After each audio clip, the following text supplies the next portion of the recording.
back on 415 with a man with a gun. He's gonna take off. Heads up, heads up. Say, he's running southbound, but he's running southbound to Estrella. Southbound? He's running southbound to Estrella. He's running southbound to Estrella? He's got a gun, he's got a gun. Heads up, get it. Heads up. Say, he's running now. Heads up, partner. Yes, sir. All right. Heads up. Put it down. Gun down.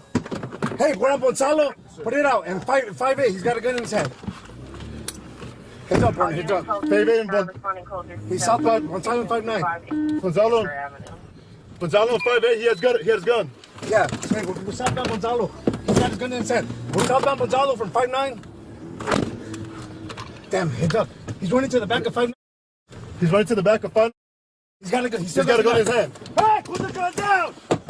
But let's I mean, I just want to call it a spade a spade. All right, let's go back to the beginning. All right. Yeah. So this call comes in as a vandalism, and but once the police officers get there, they're confronted with a man in the middle of the street armed with a gun.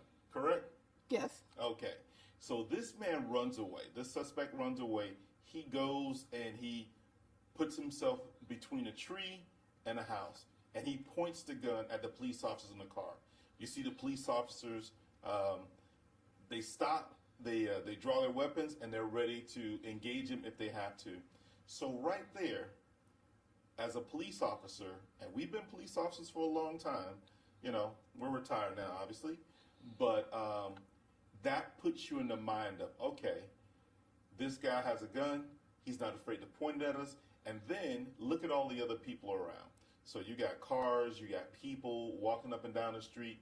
So in my mind, I'm thinking, okay, when the opportunity comes to engage this guy, I'm going to have to do it.